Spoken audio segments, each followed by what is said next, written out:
उत्तर प्रदेश के मुख्यमंत्री योगी आदित्यनाथ के अयोध्या दौरे ने एक बार फिर से राजनीतिक माहौल गर्मा दिया है।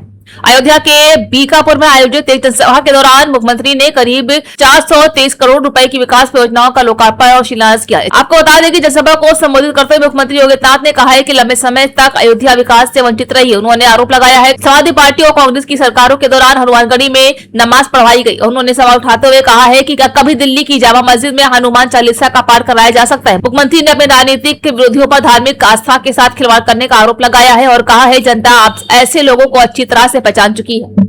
एक लंबे समय तक हमारी अयोध्या उपेक्षित रही, न सड़क, न बिजली, न पानी, यानी बगल में मां सरयू बह रही है, लेकिन तब भी अयोध्या उससे वंचित रहती थी।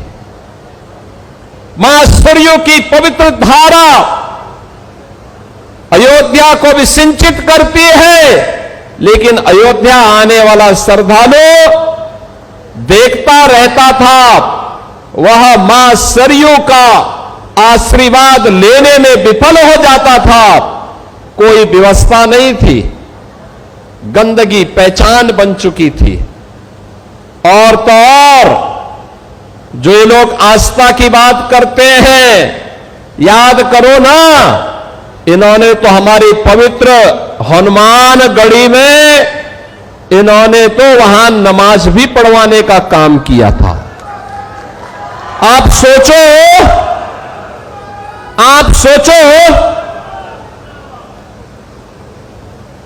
कल्पना करिए, क्या कोई जामा मस्जिद में कभी हनुमान चालीसा का पाठ कर पाएगा? क्या सरकारें करवा पाएंगी? क्या समाजवादी पार्टी और कांग्रेस करवा पाएगी? अगर नहीं करा पाएगी तो ये पाप क्यों करवाया गया था? अयोध्या में हनुमानगढ़ी की सीढ़ियों पर नमाज पढ़वाने का पाप क्यों करवाया गया था? कौन करवा रहा था ये? बहन और भाइयों, आज अयोध्या आप देखते होंगे, हमारी अयोध्या तीनों लोकों से न्यारी है। अब अयोध्या वैभवशाली है, वहां की गलियां अब चमक रही है,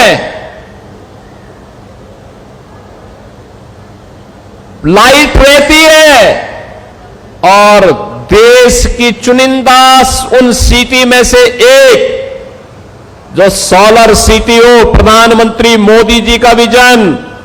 मोदी जी ने कहा कि सूर्य वंश की राजधानी है, तो सूर्य वंश की राजधानी भगवान सूर्य की रोशनी से ही रात्रि में भी जगमगाहट होनी चाहिए, और अयोध्या सोलर सिटी बन गई है। बहनों और भाइयों, मनसा साफ हो तो कार्य अपने आप होते हैं, नीति स्पष्ट हो तो नियंता अपने आप सपोर्ट करता है, सहयोग करता है। आज वह अयोध्या में दिखाई देता है। प्रभु श्री राम की कृपा और पवन सुत हनुमान जी की भी असीम आशीर्वाद जब प्राप्त होता है तो अयोध्या के सारे काम अपने आप ही आगे बढ़ते हुए दिखाई देते हैं। कोई सोचता था अयोध्या में इंटरनेशनल एयरपोर्ट बन पाएगा? ये समाजवादी पार्टी के लोग विरोध करते थे, एयरपोर्ट के नाम पे गुमराह करते थे। आज महर्षि वाल्मीकि के नाम पर इंटरनेशनल एयरपोर्ट अयोध्या के साथ और देश के सभी प्रमुख शहरों के साथ अयोध्या का एयरपोर्ट जोड़ चुका है। सभी शहरों के साथ अयोध्या जुड़ चुकी है। आज जो अयोध्या का विरोध समाजवादी पार्टी और कांग्रेस के लोग कर रहे हैं, वे इसलिए विरोध कर रहे हैं, वे नहीं कर पाए थे इसलिए बुरा लग रहा है कि महर्षि वाल्मीकि के नाम पर क्यों हो गया। उनको यही बुरा लग रहा है। अयोध्या में रेन बसेरा निषाद राज के नाम पर हो गए, निषाद राज गुहा के नाम पर। उनको यही बुरा लगता है कि निषाद राज के नाम पे वे नहीं कर पाए।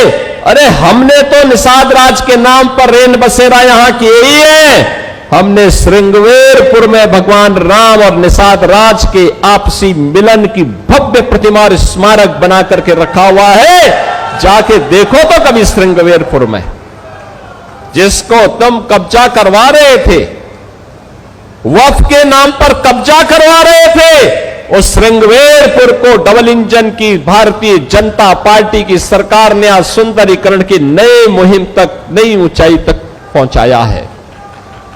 बहनों और भाइयों, सबरी माता के नाम पर भोजनालय अयोध्या में, समरसता तो यह है जो डबल इंजन सरकार ने किया है, बिना भेदभाव के अयोध्या में भी दिखाई देता है। राम जी की पेड़ी, वहीं पर सरयू जी का जल सड़ता रहता था, कभी साफ नहीं होता था।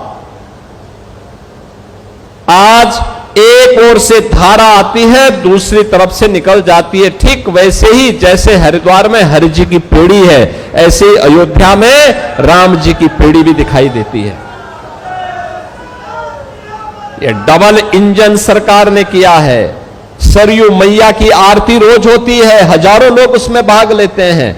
अब यही अंतर है, आज समाजवादी पार्टी और कांग्रेस के लोगों ने मंदिर निर्माण में बाधा खड़ी की, राम के नाम पर प्रश्न खड़ा करने का प्रयास किया, राम भक्तों पर गोलियां चलाई, अयोध्या के नाम पे पहचान का संकट खड़ा किया। ये डबल इंजन की सरकार आई, भगवान